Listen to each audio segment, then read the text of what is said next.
This is Crimea. It's 3 years since Russia annexed the peninsula from Ukraine, pushing east and west into a new Cold War. Today, Moscow is cementing its presence with a bridge that will bind Crimea to the Russian mainland. With its military, too, Russia's moved its most powerful weapons here. And wherever you go in Crimea, you're left in no doubt who's in charge. Olga Koziko welcomes Russian rule. Crimea, she says, has returned home. She chides Western leaders who disagree. We don't understand them, because we are already for 3 years we're in Russia. We changed everything. We changed our rules, our documents, everything. And our soul is in Russia. And I even have the T-shirt with Putin, and the words are, "In Putin we trust," like in God we trust. Moscow admits its takeover of Crimea was a military operation. It sent Russian special forces here. Days later, after a referendum not recognized internationally, Crimea was declared part of Russia. Svetlana Gavrilenko had opposed the annexation, but 3 years on, her perspective on Russia has changed. They were expecting us. They were happy to have us back. Ukraine are not. They really hate us. They think everyone here is a traitor. Even if though you were ever pro-Ukrainian or you're now pro-Ukrainian, you're still a traitor because you didn't leave. America's position hasn't changed. The White House says it expects Moscow to return Crimea. It's almost inconceivable that Vladimir Putin would perform a U-turn on Crimea and hand this peninsula back to Ukraine. For one thing, the Kremlin doesn't do U-turns. And reclaiming this land for Russia, well, President Putin will regard that as part of his legacy. And Moscow insists that most of the people who live here are happy to be in Russia. But not everyone is. Since annexation, the Crimean Tatar community has come under pressure. Its governing body, which had opposed the 2014 referendum, has been banned. Human rights groups accuse Moscow of creating a climate of repression. Umer Ibragimov is desperate for information about his son, Ervin. A Tatar activist, Ervin was abducted 10 months ago. CCTV cameras caught the moment he was seized by men in uniform. Not knowing where his son is driving Umer to despair. His heart, he told me, isn't made of steel, but you can see that.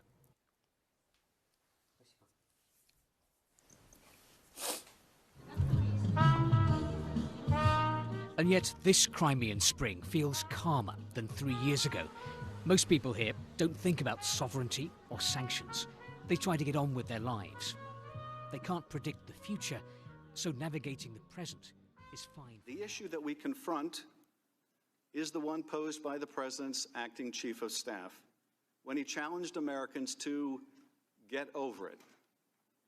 If we find that the President of the United States abused his power and invited foreign interference in our elections, or if he sought to condition, coerce, extort, or bribe an ally into conducting investigations to aid his re-election campaign and did so by withholding official acts, a White House meeting, or hundreds of millions of dollars of needed military aid, must we simply get over it?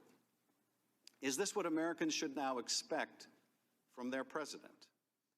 It was unexpected and most unfortunate, however, to watch some Americans, including those who allied themselves with corrupt Ukrainians in pursuit of private agendas, launch attacks on dedicated public servants advancing U.S. interests in Ukraine. In my opinion, those attacks undermined U.S. and Ukrainian national interests and damaged our critical bilateral relationship.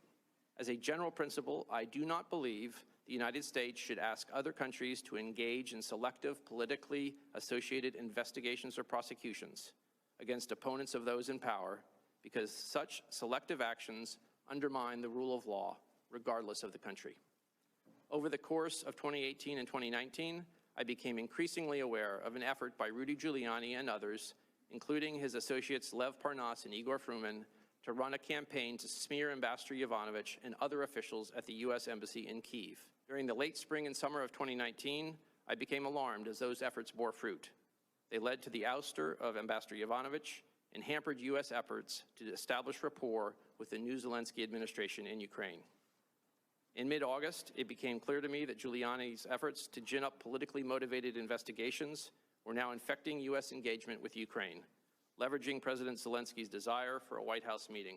I want to emphasize at the outset that while I am aware that the committee has requested my testimony as part of impeachment proceedings, I am not here to take one side or the other, or to advocate for any particular outcome of these proceedings. My sole purpose is to provide facts as I know them about the incidents in question, as well as my views about the strategic importance of Ukraine to the United States.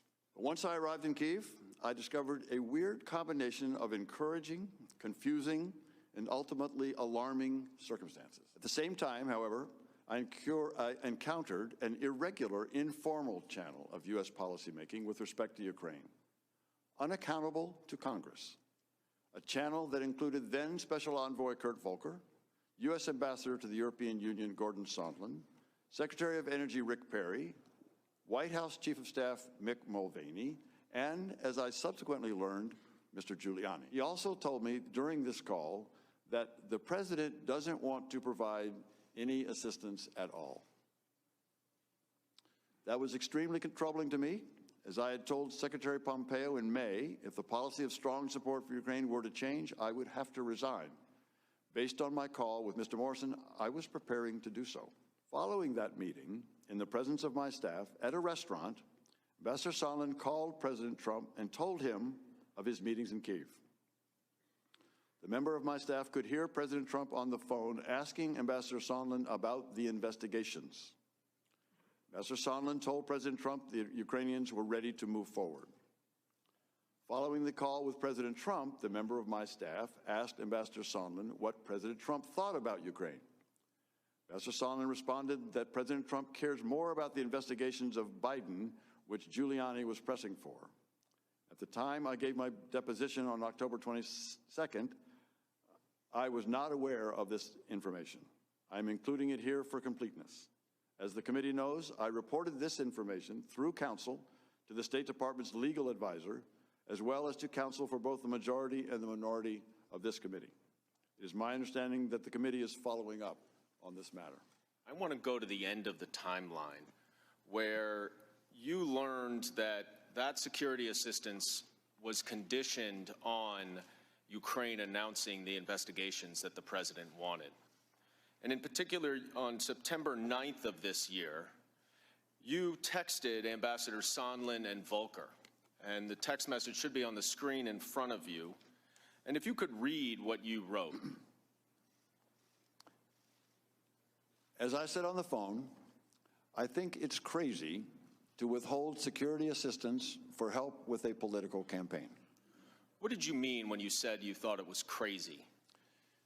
Ms. Goldman, I meant that because of the importance of security assistance that we had just described and had a conversation with the chairman, because that was so important, that security assistance was so important for Ukraine as well as our own national interest, to withhold that assistance for no good reason other than help with a political campaign made no sense. It was counterproductive to all of what we had been trying to do. It was illogical. It could not be explained. It was crazy. Now, Mr. Kent, you've testified a little bit about how important this White House meeting was to President Zelensky. How would you expect a new Ukrainian president to interpret a request for a favor from the President of the United States? I cannot interpret the mind of President Zelensky, other than to say that it was very clear that what they were hoping to get out of this meeting was a date and a confirmation that he could come to Washington. Obviously, you can't put yourself in the mind, but if the Ukrainian president, for a country that's so dependent on the United States for all things, including military assistance, is requested to do a favor, how do you think the Ukrainians would interpret that? Well, if you go further into the call record as part of this, and we don't have it on screen, but to the best of my recollection, reading it after it was released on September 25th, President Zelensky went into having whatever your problems were, that was the old team, I've got a new team, and we will do whatever is appropriate and be transparent and honest about it. I don't remember the exact words, but he was trying to be, in his own words and response, be responsive to conduct the business of Ukrainian government in a transparent and honest manner. And you knew going in that the Rudy Giuliani element presented some complexities, correct? I was concerned about Rudy Giuliani's statements and involvement in the Ukraine policy, yes. And so by the end of June, I had begun to hear references to investigations as something that would have to happen prior to the meeting that President Trump had offered to President Zelensky. Okay. And that began to raise questions for me. Okay. Now you've known Ambassador Volker, and you've certainly have a reason to know Ambassador Sondland. What did you do at this point, or did you ever try to wrest control of the irregular channel? I didn't try to wrest control of the irregular channel, do that. At the time when I... Well, why not? Why not, though, if you have these concerns? Because, Ms. Castro, at the time, as Ambassador Kent, no, Deputy Assistant Secretary Kent testified, both channels were interested in having a meeting between President Zelensky and President Trump. So there's no reason to kind of wrest control if we're going in the same direction.